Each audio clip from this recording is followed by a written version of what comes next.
अच्छा, अब हम स्टार्ट करते हैं एक्सेसर और म्यूटेटर। एक्सेसर का मतलब कि एक्सेस दें और म्यूटेटर्स मतलब कि चेंजिंग कर सकते हैं, मॉडिफाई कर सकते हैं। जावा के अंदर ना हम लोग इसलिए यूज़ करते हैं कि जो हमारी प्राइवेट फील्ड्स होती है ना, जो हमने प्राइवेट मेंबर्स रखे होते हैं, उनको असेस कर सकें। असेसर्स का मतलब है कि असेसर्स मतलब कि किसी भी चीज़ को हासिल करना ना, असेस करना, तो इस ये गेटर्स और असेसर एक ही होते हैं।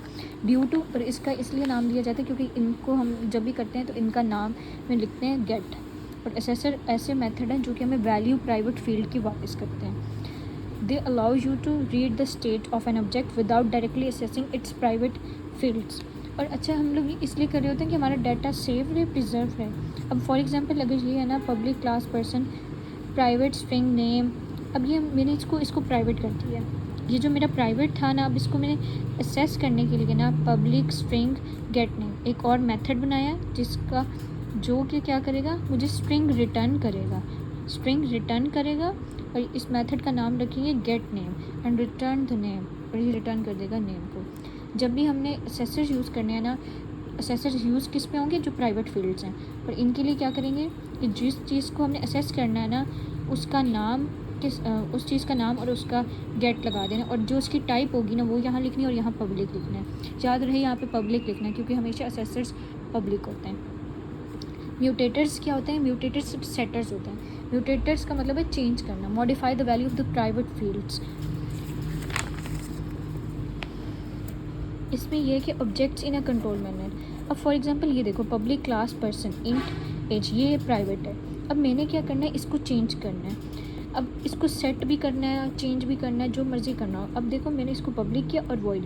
और देखो जो असेसर्स होते हैं ना, ये कोई ना कोई वैल्यू रिटर्न कराते हैं, इसलिए हम वहाँ पर उसकी ये जो भी टाइप वो रिटर्न कराते हैं वहाँ ये लिखते हैं। लेकिन जो म्यूटेटर्स होते हैं ना, ये मॉडिफाई मतलब कि ये सिर्फ सेट कर देते हैं, इनका काम वैल्यू रिटर्न कराना नहीं होता, इसलिए हम इनको वॉइड डिक्लेयर करते हैं। Set age int age. अब हम क्या करेंगे कि एक एज देंगे जो इसको सेट करेगी। अगर एज ज़्यादा 0 से बड़ी है तो उसको वैसे ही देंगे, else invalid age for example. और आपको पता है कि असेसर और म्यूटेटर्स यूज़ कहाँ होती है? इनकैप्सुलेशन में। इनकैप्सुलेशन ओप का एक पिलर है, मतलब वन ऑफ द 4 में से एक पिलर है इनकैप्सुलेशन।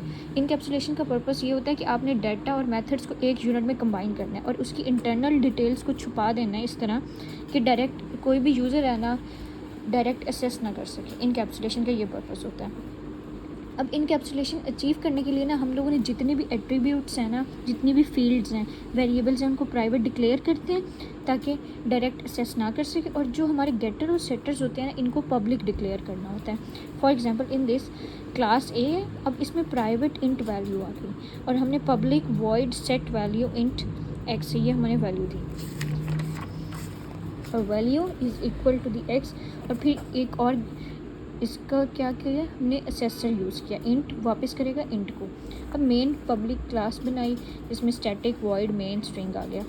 अब इसमें क्या किया, एक ऑब्जेक्ट क्रिएट किया, आर नाम से एक रेफरेंस क्रिएट, और रेफरेंस में क्या, आर डॉट सेट वैल्यू 100। अब ये वाली वैल्यू उस म्यूटेटर के पास जाएगी, यहाँ म्यूटेटर के पास गई, इसने ना इस वैल्यू को चेंज किया यहाँ पर और वैल्यू को इक्वल कर दिया किसके, 100 के। अब नीचे क्या आया कि system dot out dot print R dot get value. इसका पर्पस ये है कि आप ये यहाँ पर जाएगा और जो आर था ना, जो हमने सेट किया, उसकी वैल्यू यहाँ दे देगा और ये प्रिंट करा देगा 100 को। ये होती है इनकैप्सुलेशन के अंदर जितनी भी डिटेल्स है ना, उनको आपने रैप अप कर देना है एक यूनिट के अंदर, और उसको हाइड करता है उसके इंटरनल डिटेल्स को।